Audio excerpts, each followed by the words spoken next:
जिस तरह ओमिक्रॉन तेजी से फैल रहा है और जिस तरह वैक्सीन की दोनों डोजेस लेने के बावजूद लोग हजारों की तादाद में संक्रमित हो रहे हैं, पूरा ध्यान फिर से दो बुनियादी चीजों पे चला गया है, मास्क और सोशल डिस्टेंसिंग।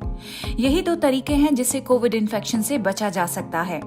मास्क के बारे में बहुत कुछ बताया गया है, उसके इस्तेमाल को लेकर गाइडलाइंस जारी की गई हैं और जैसे जैसे कोरोना को लेकर नई बातें निकलकर सामने आ रही हैं, ये गाइडलाइंस भी लगातार बदल रही हैं। तो आप कैसे चुनेंगे कि कौन सा मास्क आपके लिए सही है? अभी 3 तरह के मास्क हैं, रेस्पिरेटर मास्क, सर्जिकल मास्क और क्लॉथ यानी कपड़ा वाला मास्क। ये लिस्ट उनकी उपयोगिता और क्षमता के हिसाब से है। कपड़े वाला मास्क टिकाऊ है, सस्ता है और आसानी से मिल जाता है। इसको घर पे भी बनाया जा सकता है और ये पर्यावरण के लिए भी सबसे अनुकूल है।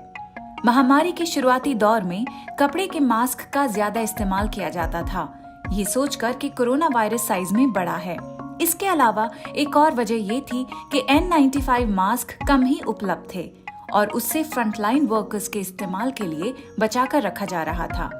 और जब हमें पता है कि ये वायरस हवा से फैल रहा है और इसके और भी खतरनाक वेरिएंट्स आ रहे हैं, एक्सपर्ट्स का कहना है कि कपड़े के मास्क पूरी तरह से सुरक्षा नहीं दे सकते हैं, खास करके इस ओमिक्रॉन वेरिएंट से। सर्जिकल मास्क मेडिकल प्रोफेशनल्स ही ज्यादातर इस्तेमाल करते थे। ये कपड़े के मास्क से ज्यादा सुरक्षा देते हैं, लेकिन इनको हर किसी को इस्तेमाल करने की सलाह नहीं दी जाती है।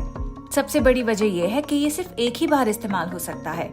इसके एक बार इस्तेमाल के बाद निकाल के फिर से इस्तेमाल नहीं किया जा सकता है। दूसरा कारण ये है कि N95 मास्क के मटेरियल से बने होने के बावजूद इसको इस तरह से डिजाइन किया गया है कि सिर्फ बड़े पार्टिकल्स को ही इससे रोका जा सकता है। छोटे एयर पार्टिकल्स को ये रोकने में नाकाम है और इसकी फिटिंग भी ढीली होती है।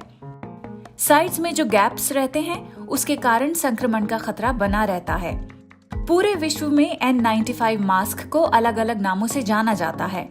यूके में इसको FFP2 कहते हैं, यूएस और इंडिया में इसको N95 नाम से जाना जाता है।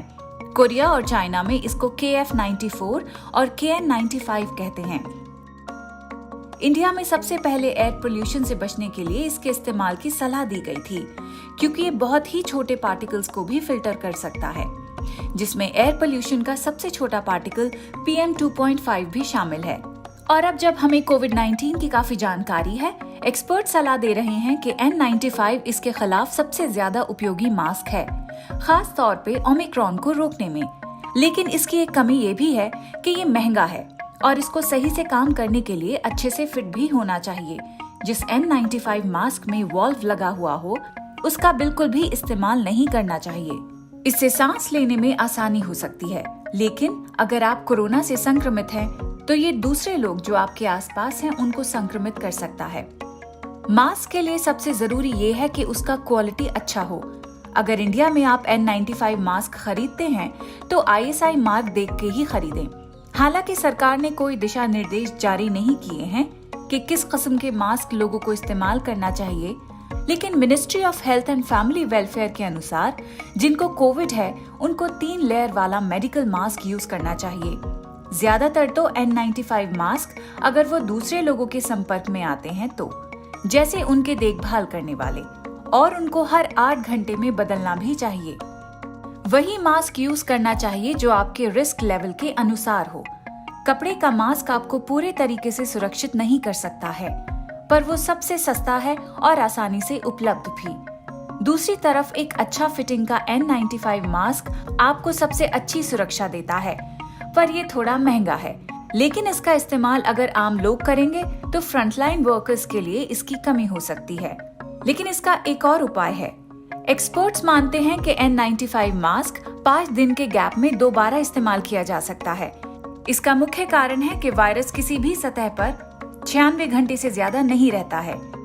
सबसे अच्छा तरीका है कि हर दिन के लिए एक मास्क इस्तेमाल कीजिए, जैसे सोमवार के लिए एक मास्क, मंगलवार के लिए एक मास्क, ऐसे ही बाकी सब दिन के लिए। सबसे अहम बात यह है कि जब मास्क इस्तेमाल नहीं कर रहे हैं तो उनको एक खुले और सूखी जगह पर रखिए।